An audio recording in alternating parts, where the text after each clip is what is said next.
Running a business in Philadelphia takes a lot. It takes strong relationships, unique insight, and inspired leadership. It takes staying in the know and making the most of every opportunity. Everything it takes is everything you'll find at CCPA.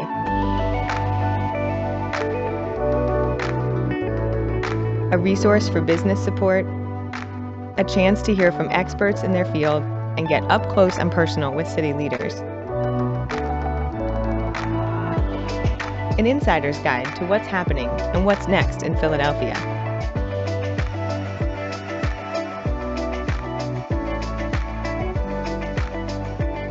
With CCPA, business is personal.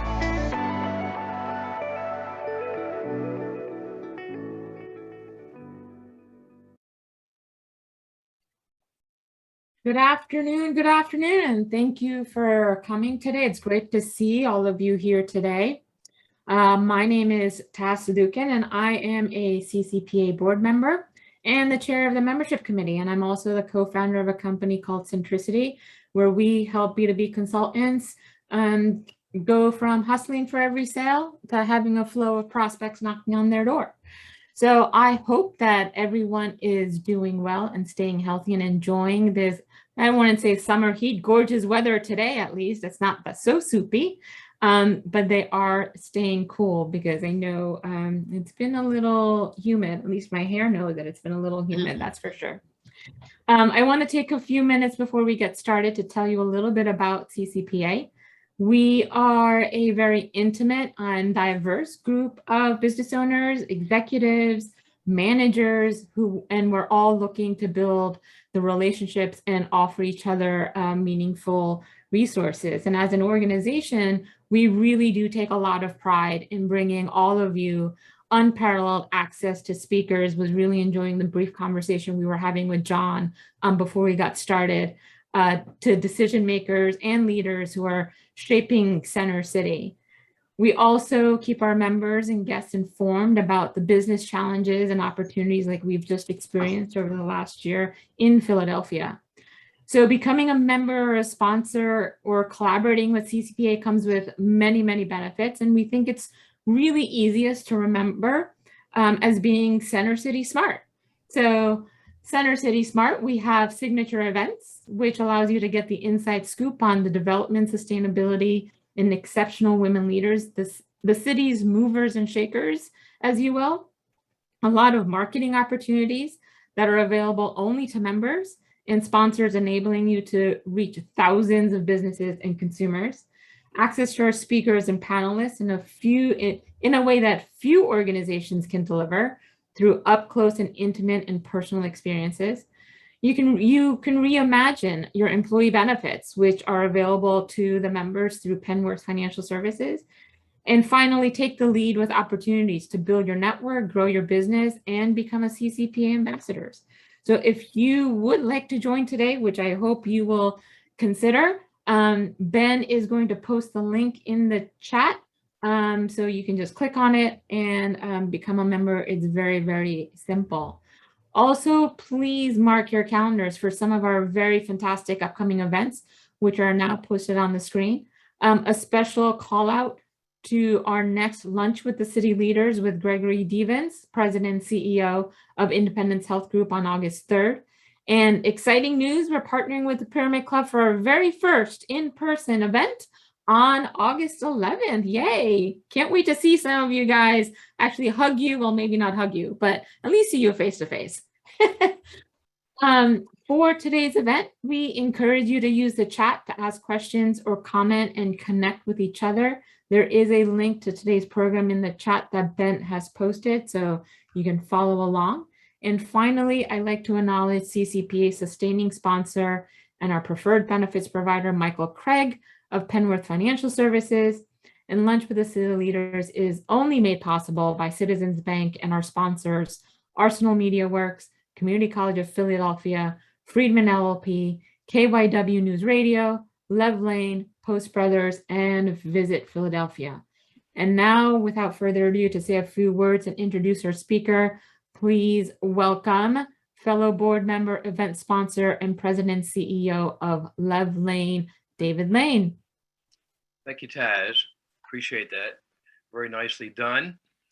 And yes, I am a board member of CCPA and on the program team and co-founder, president and CEO of Lev Lane Marketing, Advertising, and Branding Agency in downtown Philadelphia. So I'm very excited to introduce John Fazio. Honestly, I did not know too much about the category of esports, but knowing that John was going to join us this morning, I kind of dug deeply as I could into the category, and I found a lot of very, very wonderful, exciting, and innovative things. And that's probably one of the things I think about John, although I just met him a few minutes ago. When I talk about innovation, you know, we have a great city, but it's great to have an innovator that's doing new stuff in our city. And John is the CEO and founder of a company called Nerd Street Gamers. Nerd Street Gamers. So Nerd Street Gamers is the gateway to esports. It's a national network of esports facilities and events dedicated to powering competitive opportunities for gamers. And this is like a worldwide thing. This is not just Philly. John's idea behind founding the company was born from his first time witnessing an amateur video game tournament in person at a local video game cafe in Pennsylvania. And the experience exposed the lack of opportunities, and as a true entrepreneur, his quest began. So he is here to tell us all about it and the future of esports. His biography is in the program posted in the chat, so please join me by welcoming John with a wave, a warm wave, and a welcome. Please welcome John Fazio. John, take it away. Thanks, David. I appreciate the introduction. I'm John Fazio, CEO of Nerd Street Gamers. Here to tell you a little bit about how I came into this position, why I started the business, where we're going, and how we've dealt with COVID and the return to normalcy here.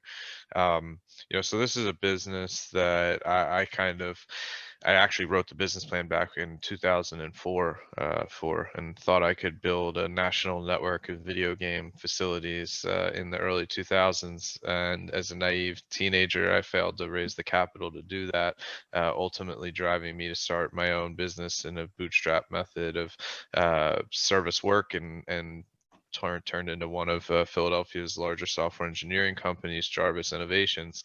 10 years later, with the success of Jarvis, we were able to write the check and actually build this thing ourselves. So it's something I've thought about my whole life, and something I'm incredibly passionate about because, surface level, it might just look like people playing video games, but it's about a lot more than just video games. It's about the opportunities it creates behind it.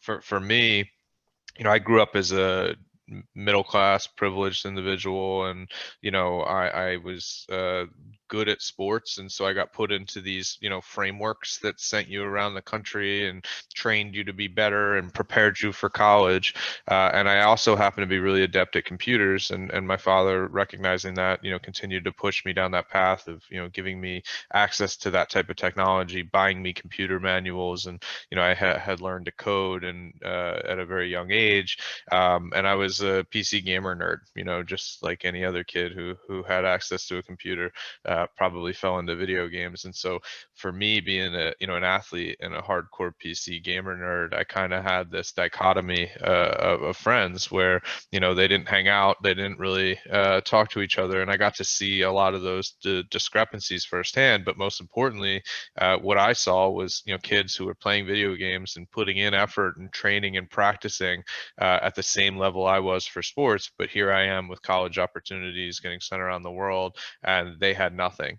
And for me, it was very obvious at a young age that video games could apply to more people than sports. You know, there are more people who are physically capable of competing in video games, and there's a larger selection of video games than there are sports. And so it was very obvious to me that this could apply to a lot of people. But the biggest issue, and you know, this was clear, you know, even at a young age, was that there wasn't enough access to the technology to participate here. You know, you've got 2.5 billion gamers on the planet, but the majority of them are playing on older equipment. They're playing on, you know, PlayStation 3, a used PlayStation 4. They're playing on, you know, old video games like the Madden 2019 instead of Madden 2023 or whatever.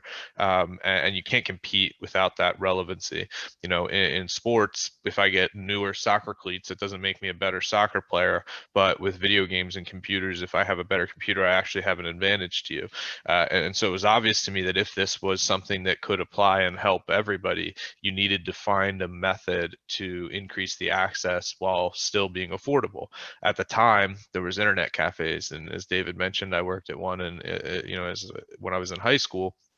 But it was an hourly charge of, you know, $5 plus, and $5 an hour is not going to be affordable to the type of people who need access to, you know, this equipment. And so I was inspired to find a new model there, and you know, it was really, it kind of, you know, hit me obviously the first time I saw one of these video game tournaments, was that it's the event programming that makes the money and makes it more affordable, just like traditional sports. And so instead of internet cafes charging by the hour, if you could then come in and focus on event programming, just like a traditional sports facility for training, practice, joining leagues, you can make more money while providing a more affordable product to the consumer. The math is simple. If you have 10 computers and I can charge $5 an hour, that's $50 an hour I can generate at full capacity.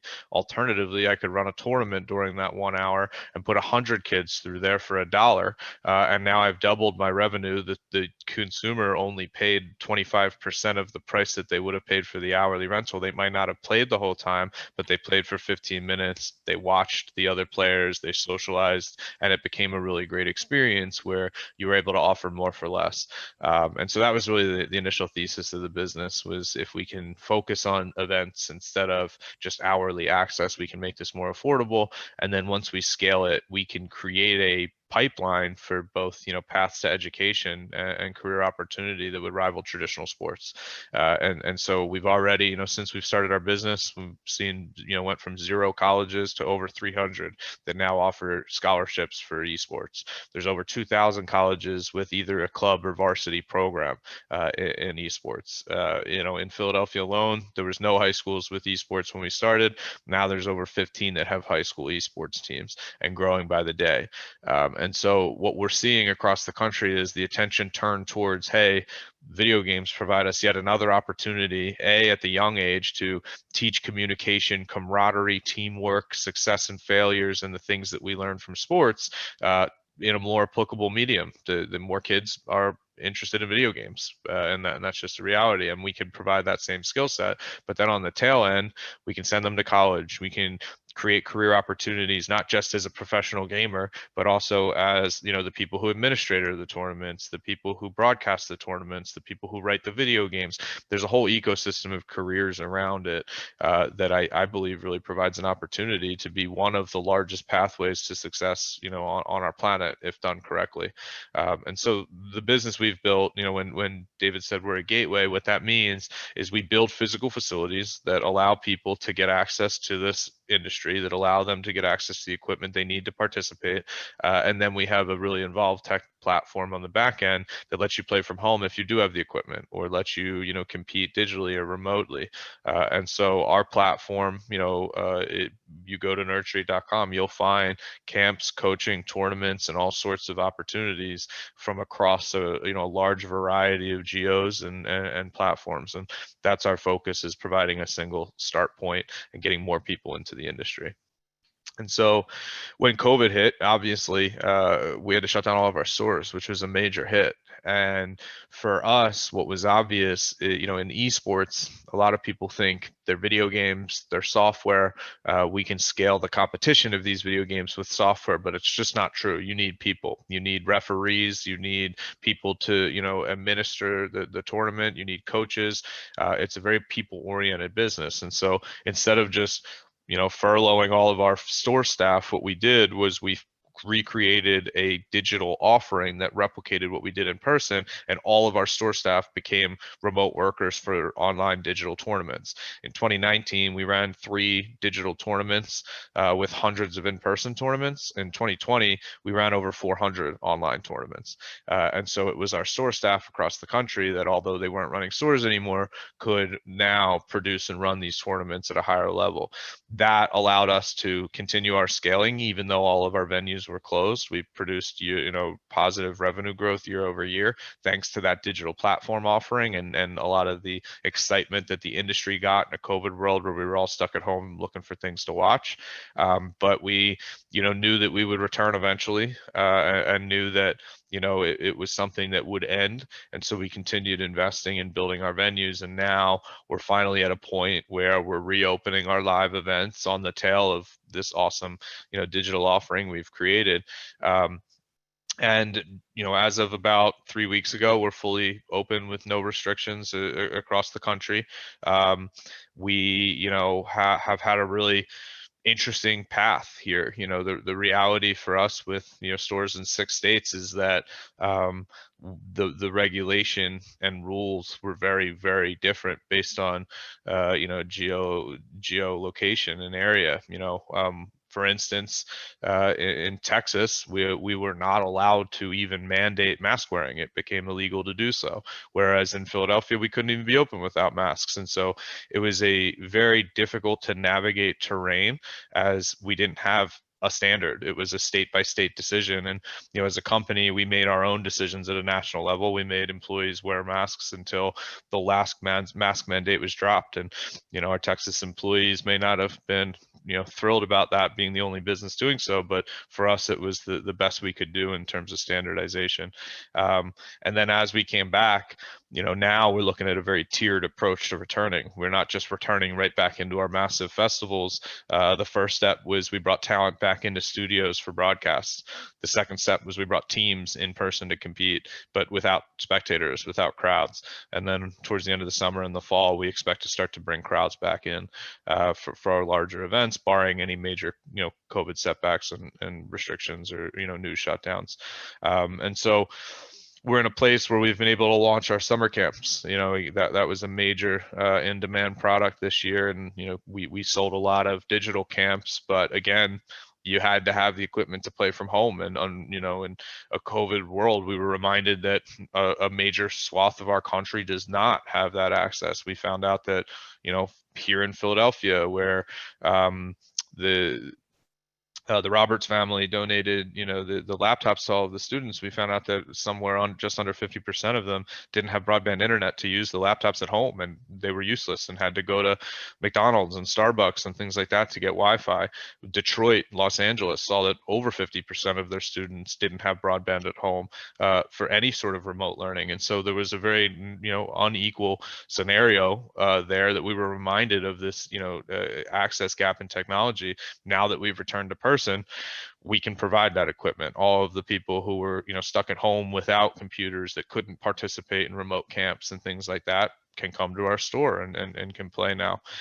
So it's exciting to get back to what we do, you know, best. It's COVID. We were in survival mode, and you know, we were blessed enough to have, you know, an opportunity to continue growth. But now we get back to the core mission, which is, you know, making sure more people can take advantage of this industry. So with that, I talked for a little bit. I'm happy to kind of open up and doing a Q&A. Before that, Ben has a slideshow of some photos. I'd love to just quickly share, because, you know, I talk about it, but it's a little easier to visualize when you can actually see it. Can you see now? Yep. Okay. Yep. And so here, the first one is showing off our national championship series. This, also called the Nerd Street Championship, is a national tournament we created.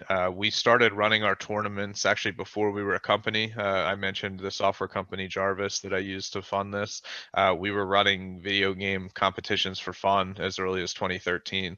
Called ourselves Nerd Street Gamers because we were on North 3rd Street, and 3RD looks like nerd. So this has a long history now that we've established a company and invested in it, of amateur gamers across the country getting an opportunity to compete on the highest quality equipment without needing to bring their own, and getting a chance to show themselves off for college. You can go ahead and flip through.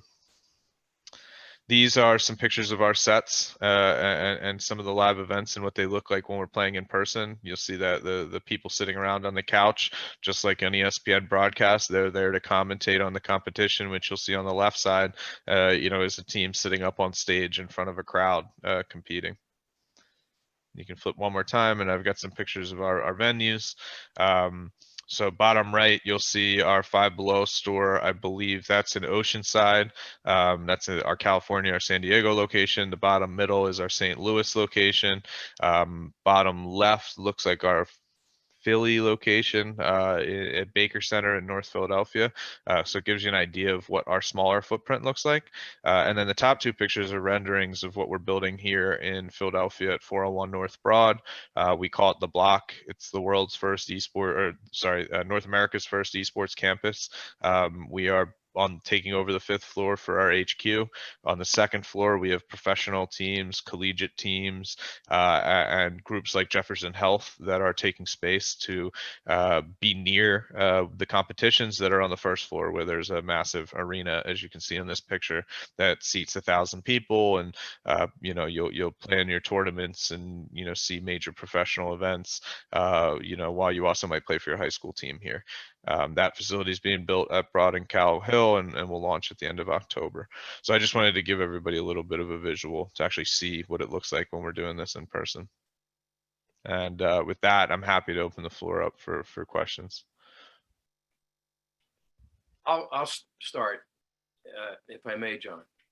So thanks for the great look into something that is extremely cool.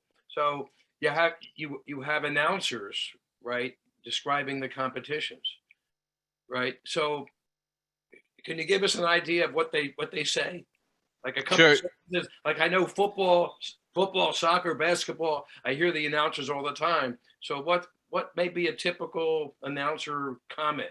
Just Yeah, it's pretty identical. It's very similar. So you're going to have a 5-on-5 team, and in that round they're navigating a map, and they're trying to kill each other so that the last person alive is who wins this game. And you'll hear something like the running down B site, popped his head up, got tapped, like the things that you would hear in football. Was running down, dropped his shoulder, got hit, those kinds of things. You'll hear that same type of commentary. But what's just like sports, it's the human interest, right? Stories, it's the stories about people and narratives about opportunity that are most exciting. So that kid who popped up his head, that's been playing since he was 16, and whose mother was driving him to our events because he wasn't even old enough to participate, and sitting next to him, and this is a true story, is now making millions as a professional gamer. That story, that's what you're hearing from from broadcasters and narrators, just like you would from a traditional sport. So it's very similar. The only real difference is that when we're observing in traditional sports, you're flying a camera around, right? You've got cameras on wires, you've got guys with big cameras that are twisting and turning and trying to keep a hold of the action. In video games, we actually are in a 3D environment that we're in control of. So I can, after the round is over, stop and go backwards, and I can move freely around that event because I have the recreated digital environment. And so it's like having a time capsule where, imagine if you could stop, pause, and bring the camera right in on Tom Brady's face right before the throw or whatever. We can do that because we're not limited by physical reality. So, John, I have a question. Suzanne Spinell-Schuster. So I wanted to know, like, the age makeup of people who are participants, like girls versus guys, that kind of thing. Yeah, so I'll answer both separately. I'll start with the gender question. So on competitions, we only have about 10 to 15% female. So there is a discrepancy there on the competitive side. On the spectator side, it's actually, we've seen as high as 60-40 women to men. And so there's a large participation in this industry from the female base, but the biggest issue is toxicity. When you're playing online, you're typically in an anonymous culture, and anytime we see anonymous online cultures, it gets nasty. It doesn't matter if it's video games or sports or, you know, knitting for that matter. You know, we've seen that type of anonymity drive some really bad communication and behavior. What we do is we bring them in person. So when you're looking somebody face to face, you know, you're still going to trash talk, but it's with respect. It's with, you know, dignity, and the type of things that you see when you're, you know, that people do when they're anonymous doesn't happen in person. And so we think we're going to be a bastion of bringing that change. We know now, you know, we produce all female tournaments. Our Valorant tournament, which is one of the most famous, had 32 all female teams come and compete and demonstrate what awesome talent there is. And when we talk to them and we find out, a lot of them are intimidated to join some of these tournaments because of the way that they're talked to. We have women in gaming who won't even turn on their microphone because the second they hear a female voice, they're getting attacked. And so it's a sad state right now in a digital environment. We think that the more this normalizes in person, the more that gender gap is going to catch up. At a high school level, we see the same level of interest from both genders in competitive esports, which is the most promising for, you know, where this grows to in the future. On the age side, it's really spread, you know, so it's game specific. If we talk about, you know, the non-violent games, the everyone rated games like Rocket League, where you're driving rocket cars around and hitting a steel ball into a goal, we're targeting, you know, the 7 to 13-year-olds. On the shooter games, you know, we have, you know, mandates that are 18 and up. Under 18, you need parent consent. Under 16, you can't even create an account with us because of COPPA rules, and your parents have to be there and really be a part of the process, or a guardian. And so it depends. You know, you come in for a Wednesday night where we have our Smash Brothers events, it might be 16 to 22 years old. You come in on a Saturday for our Madden event, it could be 30 to 50 years old, you know, is our demographic. We've got a lot of older people who play in some of those games. So games are for everybody. It really spans the demographic. It just depends on which game community you're part of. Thank you. John, I have a question from our chat.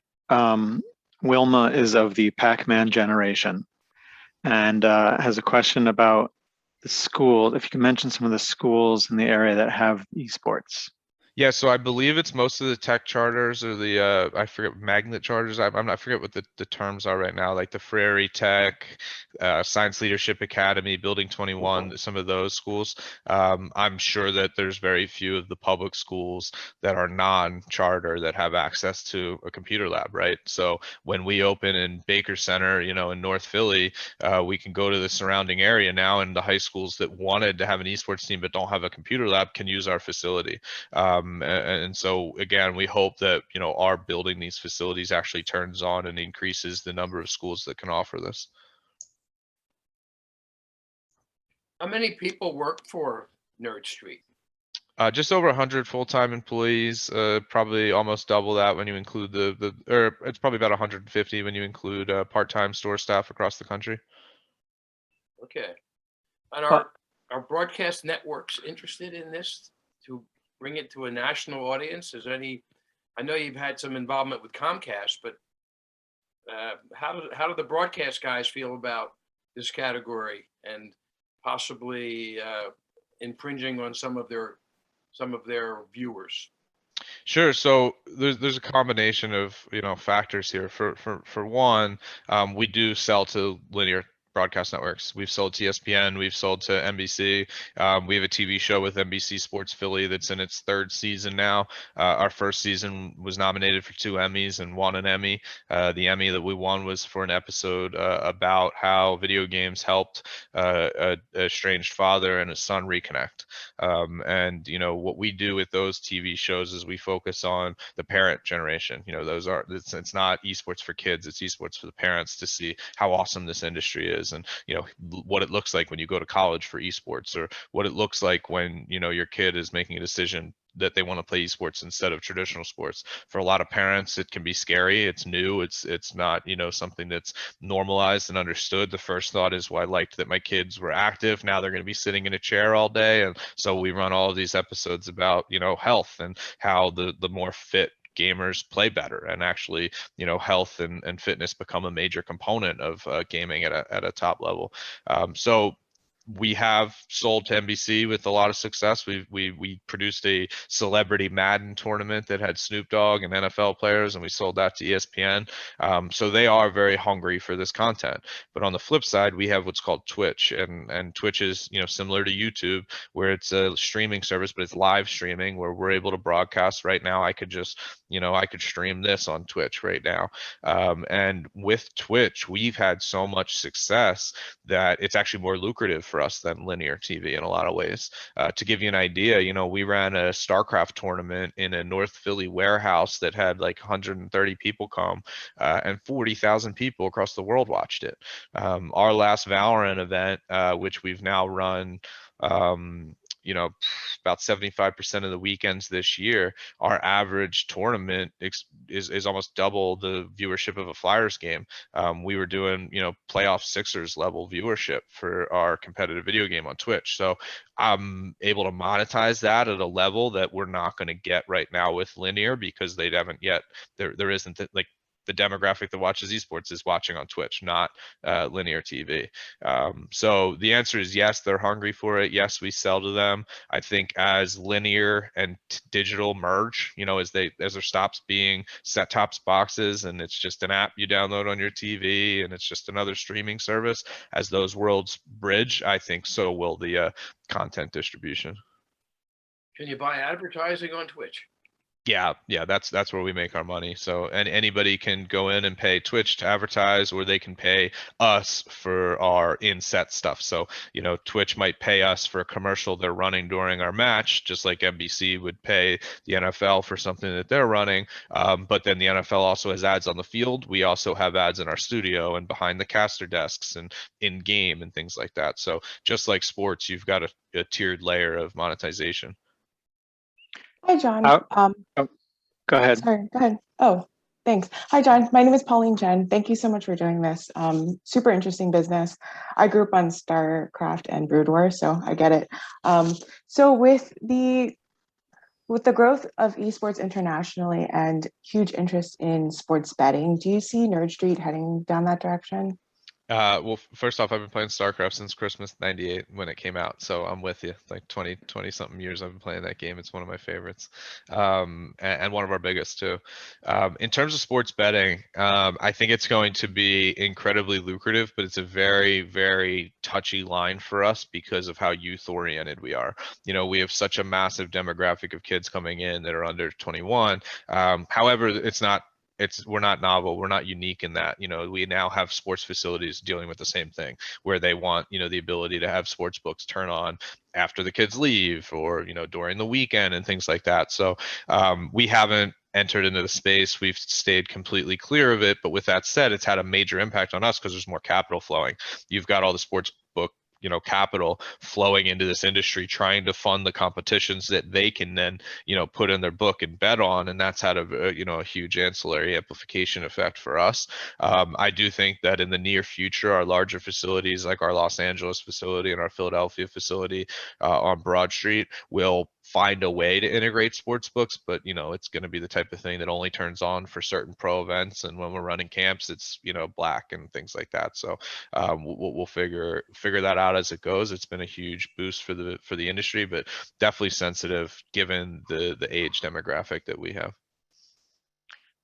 I have a couple of questions that may have been sent to me, but How do you I can choose? go ahead and read those.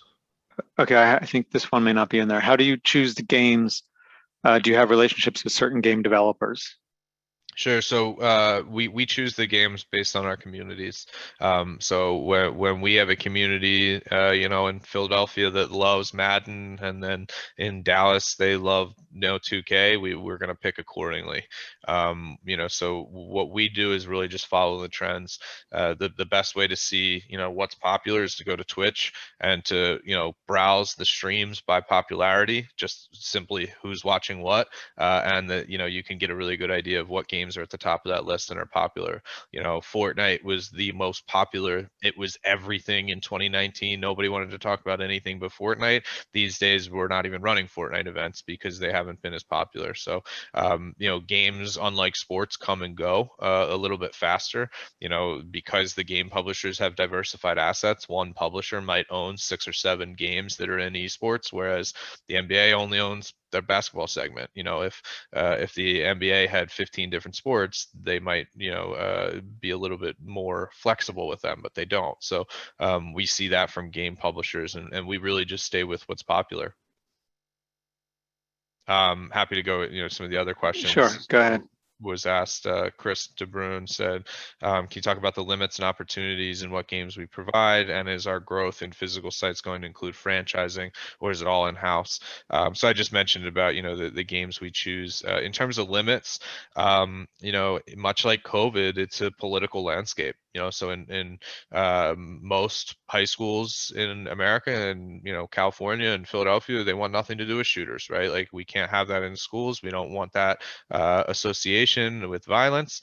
On the flip side, when we talk to North Dakota, Idaho, they have shooting after school. They have archery. They have a very different mentality. The idea of counter-terrorists fighting terrorists is appealing in a high school level, whereas you're not going to hear that in Pennsylvania. And so, we have a very different topography debate based on where we are when it comes to, game selection. And we really, again, just try to focus on the local community. It's about empowering the local community. And if the local community's school districts all want shooter games, then we're going to empower that. If they're against it, then that's what we're going to do. It's not an easy equation. It's not a black and white equation. It's been somewhat difficult to navigate, for sure. And so that limits some of the kind of national level choices we can make there. When it comes to franchising, this is something we've explored a lot because of the nature of the scale and growth you can get from franchising and out kind of externalizing that capital source. But the reality is, it's a event programmed facility, meaning it's not just a retail establishment that you open and people come. It's a very, very high level of training and skill to curate a community, to run an event, then to run an event for minors. Our camp certifications have FBI background checks and all sorts of state by state regulation we have to go through. Our after school programs are on a district by district level integration, and depending on what that district requires. And so franchising just wouldn't be feasible with that level of involvement we need to ensure the integrity of the space. Now, that could change in the future, but it's very unlikely. It's likely that we'll continue owning them in-house forever. Dennis Tanner asked, what will be our involvement in the esports stadium that's being planned for Philly? Sorry to be the one to tell you, but it was indefinitely delayed because of COVID. So that facility in South Philly is not likely to happen. However, we're building, as I mentioned, our large facility on North Broad Street at Broad and Cow Hill. That'll have 1,000 people spectator, whereas the one they were building in South Philly was going to be 3,000. So it was going to be a little larger, will be a little bit smaller, but a very similar application. If they do go through with that, it'll be a multi-use facility, concerts, theater, business group bookings, and esports as a segment of that. And the arrangement we had before it was delayed was that we were going to be their esports operating programming partner, and we would be the ones programming the esports bookings there. John, that's the old Enquirer building? That's we're No, we're taking the one across from the Inquirer building. We're 401 North Broad, so it's neutrality building. It's the primary data center for the whole city. The building actually has its own zip code, and it's the primary on-ramp. So the fiber that comes from New York, that comes from London, is direct into that building and then dispersed out to the rest of the buildings, which means we get the fastest possible internet. I believe SunGuard disaster services used to be there. Yeah, SunGuard's got 5 or 6 units there. Yeah, they have all their recovery units there. Yeah, Netflix is there, Google's there, Verizon's there, Comcast is there. Every major player has a presence in that building. Yep. Carol DeFries, I'm sorry if I said that wrong. Hopefully I got it okay. Yes, I see you there. Close enough. Sorry, I wasn't sure if you're good. Yeah, it's Carol DeFries. It's fine. DeFries, sorry, got it. I just got fries on my mind. What is the national versus international audience participant base? Is there a player association? And do we get involved in ideas and development? So international, it's probably 80-20 international to NA in terms of the development. Asia, all of the countries like South Korea and China and Japan have major developed scenes for competitive gaming in a way that's really even hard to fathom here. In South Korea, of the top 30 broadcast television networks, I think 28 of them are game oriented. Just to give you an idea of how centralized it is in their culture there. StarCraft players that are at the top tier, they're still playing the old game. We play a new game that came out in 2007 here. They're still playing the game that came out in the 90s. And that's how dedicated that culture is. If you're a all-star video game player, you have the same reverence that an all-star baseball player does in Japan, or South Korea. And so they have a very different culture. And then as you move east into Europe, it starts to fade a little bit, but countries like Romania and Turkey and Germany have massive established gamer ecosystems that have been built over 20 years. So in a lot of ways, North America is playing catch up. With that said, I believe the growth is going to come from the schools. What we have now is 3 years ago was the first high school esports team and league created. 6,000 high schools signed up. There's 90-something thousand high schools in America. The next year it was 12,000. The year after that it was 25,000 high schools. So in 1 year, we will graduate the first class of high school students that had varsity esports for all 4 years in 6,000 high schools across America. And the next year, 12, and the next year 25. That type of generational creation of a consumer hasn't happened since mobile technology, and we haven't seen anything like that. So I think we're in America in for a level of exponential expansion of the market that we've never seen in this industry before, thanks to the high school competitions. Player association is game specific and actually now league specific. So there is a Counter-Strike Players Association, a CSPA, which is Counter-Strike is the 5-on-5 shooter game, very specific. Their pro league has a players association. On the flip side, the Overwatch League, which is a heavily franchised and owned league by Activision Blizzard, has no players association. So it's very much specific to the game. There's a few groups that have tried to organize at a federation level, that kind of FIFA approach at an international level. Nobody's won yet. Some have more success than others. One of the bigger ones is ESIC, the Esports Integrity Council, and they've been a great proponent for pushing player rights and standards at a league level. But collective bargaining is been pushed away by the publishers because of how much control they have. In sports where nobody owns the game, it's hard for you to push back against that type of collective bargaining power. When you own the game and you can do whatever you want, your pushback ends up in court, and so it's a very different equation.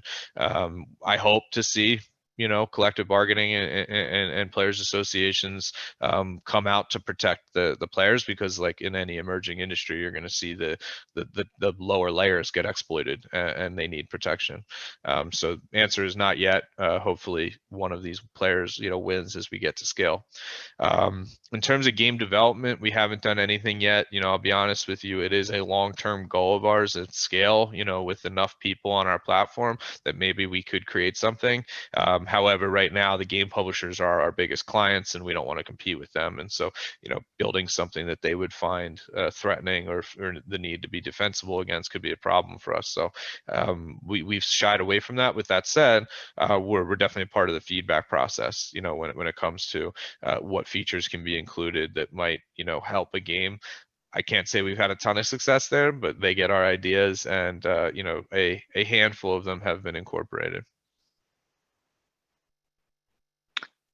John, I'm wondering if this is what you expected. Did you expect this type of growth when you started this and this kind of success?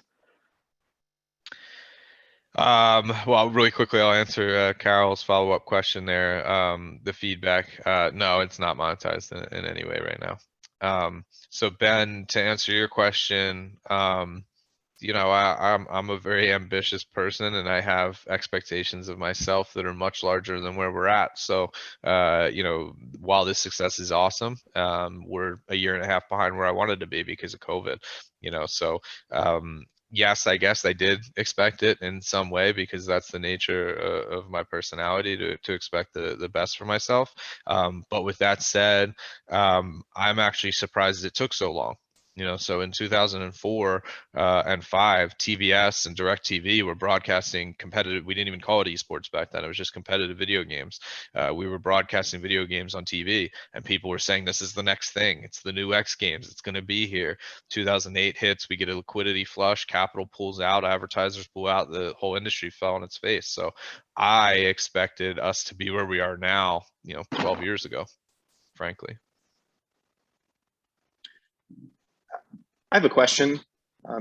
Hey, John, it's Kevin Gaulius here. Good to see you. Kind of going off the success which you just alluded to. You and the Nerd Street team have obviously developed impressive partnerships and created a strong investor base with the names of like Comcast, Five Below, and more recently Founders Fund.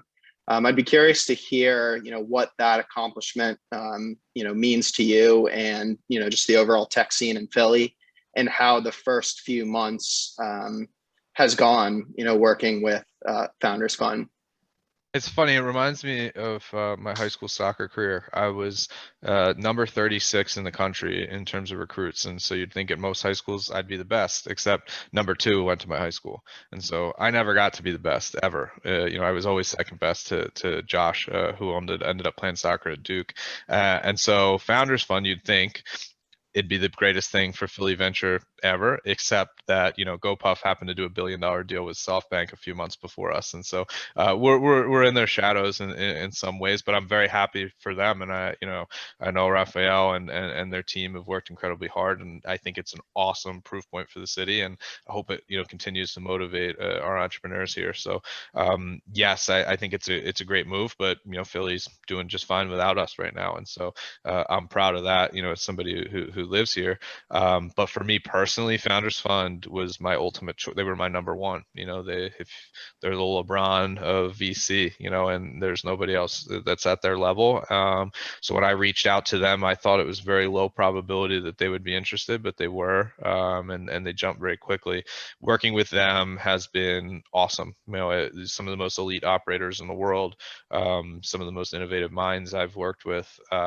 Really it's no wonder why so many of their companies turn into what they turn into, from Airbnb to Tesla to Palantir and more, because they have such a core understanding of what it takes to reach billions. And for us, in terms of increasing access, that understanding of scale has been very important, and they've been great. So absolutely loved working with them, and hope that alongside SoftBank it continues to be a motivator and an inspiration for other entrepreneurs in Philly, because prior to this past couple of years we hadn't had this sort of attention here. Taz, I'll answer. Have you seen less diversity, equality, and inclusion issues in your staffing because of the industry of broader opportunities? I'd say we have a lot of issues with diversity and inclusion, just like most companies do, and I think we pay a lot of attention to it.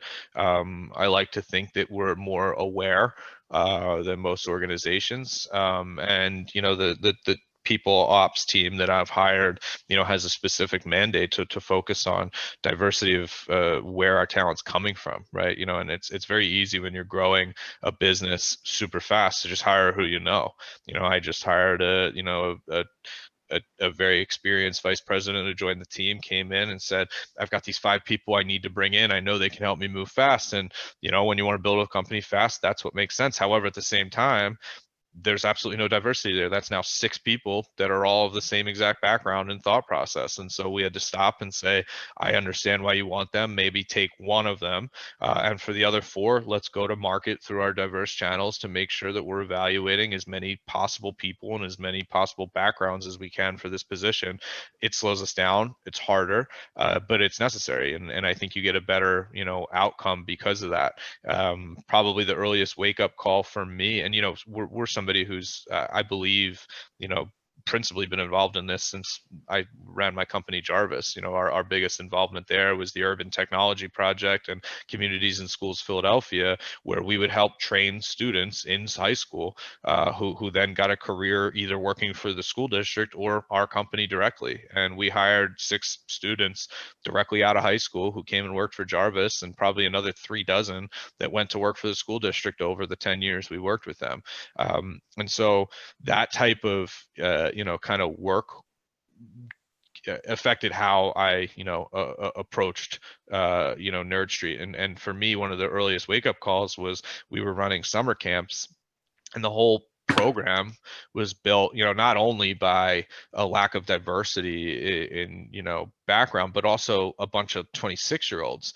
And I look around and none of us had kids, and we're programming a camp for kids. And I said, we got to go talk to some people who have kids who have gone to camps. And so we interviewed a wide range of backgrounds. And the first thing that we heard consistently from mothers in North Philadelphia was 5 days a week is not doable, because I've got work on a Monday. I've got some, we go to grandma's house on Tuesday. We go to the shore early on Friday. And so can we get something that's pay as you go, which would be much more flexible for us? And so that's not something we would have ever come up with as a bunch of 26-year-old gamers, but because we got that feedback, we were able to create a more, accessible product for the community. And so when we hire from diverse backgrounds, that's the information we get. That's how we make a better product. That's how we, better service our communities. So even though it slows us down, it's important.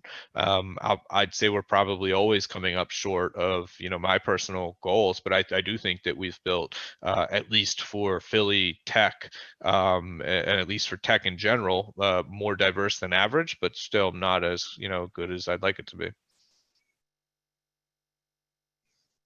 you see that last question that came in? Yep. So Declan Harris, esports industry is a constantly evolving industry with new games that come and go. In the past year, sorry, just dumped down. I lost it.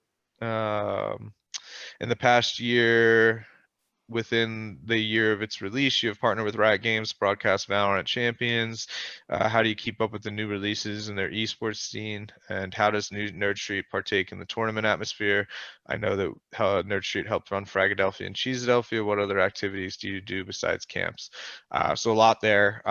Number one, as I talked about with games, we really, try to choose based on the community, what the community wants and what's most popular. Valorant Champions Tour was a deal that Riot came to us to ask them to help them build because of the success of the other tournaments you mentioned. It was our first time working directly with the publisher. It was Riot's first time outsourcing this type of product, and they came to us because we had enough facilities to reach more people. If you're Riot and you want a kid in North Philly to play Valorant, we're the only option, because the majority of those kids who are playing on consoles and don't have a PC that's capable of playing Valorant. We build our facility. Now there's the equipment that's affordable to access, and a higher likelihood that they can actually compete and play in Valorant. So to Riot, we're a market expander, and that's why they came to us. And so far, we've been able to demonstrate a really awesome return there. In the tournament atmosphere, I think we're the industry leader. I don't, I can say that pretty confidently that we're the top tier tournament operator. You mentioned helping run Fragadelphia and Cheesadelphia. Those are actually our products. Those are our tournaments. We didn't just help run them; we created them. And so, Cheesadelphia is the largest amateur StarCraft tournament in the world. Fragadelphia is the largest amateur Counter-Strike tournament in North America. It's open, and we created both of those because there was these really developed pro scenes, but there was nowhere for the amateurs. And so we created those as the first open scenes where anybody can play, any age, any demo, whatever, and anybody can qualify to go compete against the pros. 3 years ago, we had an unheard of amateur team come out of the woodwork and beat a pro team. That organization is now a world famous organization that has gathered millions in sponsorship funding, all because they had an opportunity from one of our venues to actually compete. So that's definitely core to our business. In terms of camps and what other activities we do, tournaments are 80% of our business, so that's our bread and butter. Camps and coaching and those things are things that we've only just launched this year, so they'll continue to expand and take a bigger piece of the pie, but for now we're still in the development phases there.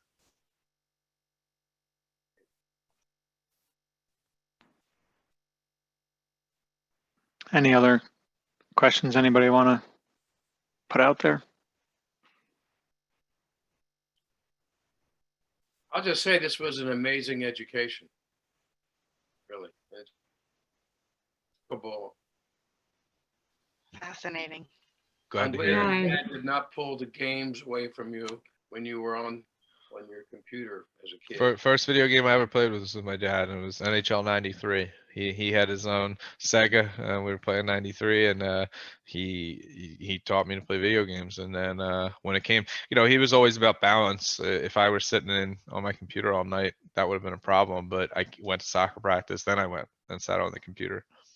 And it's so fun that you're coming to Center City. Really, you're going to open up at 401 North Broad. And the city always wanted a sports stadium. So here you go. You're the one that's actually coming in. That's very cool, and that's really great. So, we're looking forward to it, and however we can help you be successful. I was thinking about that because they talked about a sports stadium in town, Right. and that's why I asked about the address. Do you think it's going to have a big impact in terms of people and foot traffic and people coming to the space? Yeah, that was why we chose it. It's got a subway stop outside. It's the center of the city. We announced a big tournament that's happening in November, and somebody said in Twitter, "I'm 20 minutes away from this," and I kind of stopped for a second and thought about all the people that are 20 minutes away from Callaway and Broad, and it's everybody.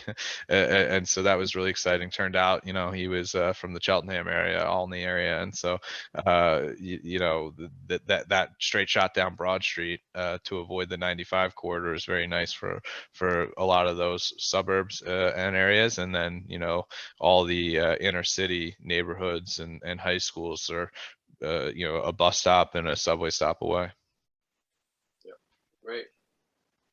Terrific. Well, thanks, John, for